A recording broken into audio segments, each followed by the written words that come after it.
The doctor's words hung in the sterile hospital room like a death sentence. David Morrison was 68 years old and he had 24 hours left to live.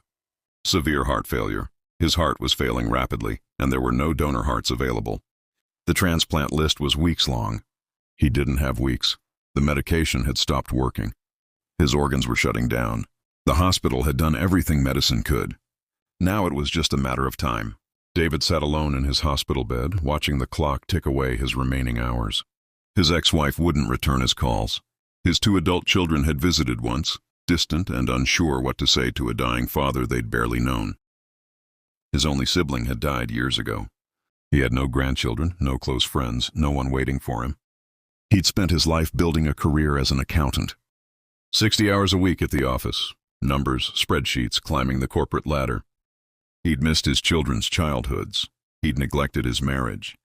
He'd forgotten how to laugh, dream, live. Now, with 24 hours remaining, David understood the irony. He'd spent a lifetime preparing for retirement and would never experience it. He was thinking about this when a nurse entered. Her name was Catherine, different from the others.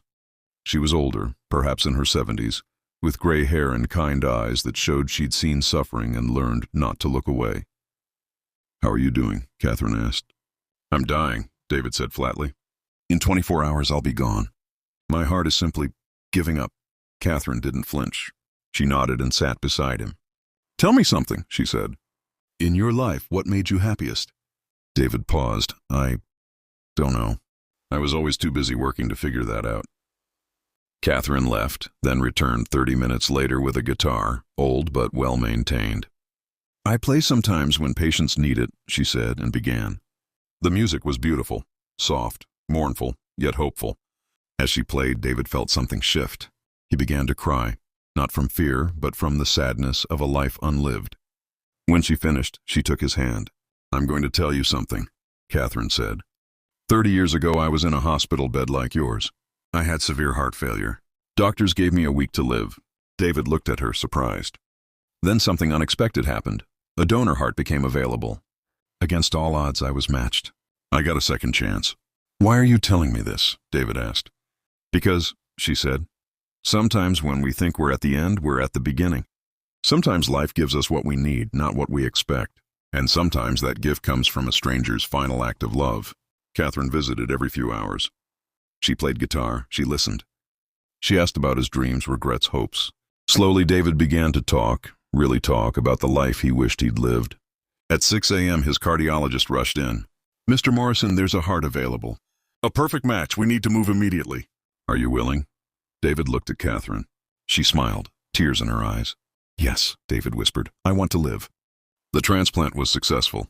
Over the next month, David recovered. His new heart beat strong. Against all odds, he'd been given what he thought impossible, a second chance. Over the next 5 years, David lived more fully than ever.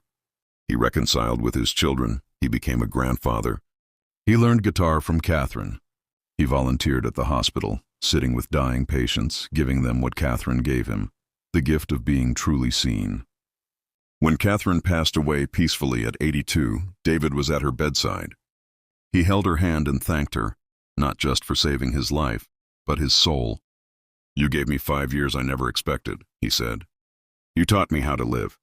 Catherine smiled. "You already knew how. You just needed someone to remind you." At her funeral, David played guitar, a song about second chances and kindness. His children stood beside him, tears flowing, finally understanding their father. Not as the distant man he'd been, but who he'd become. Sometimes a stranger's compassion gives us the greatest gift of all, the chance to become who we were always meant to be.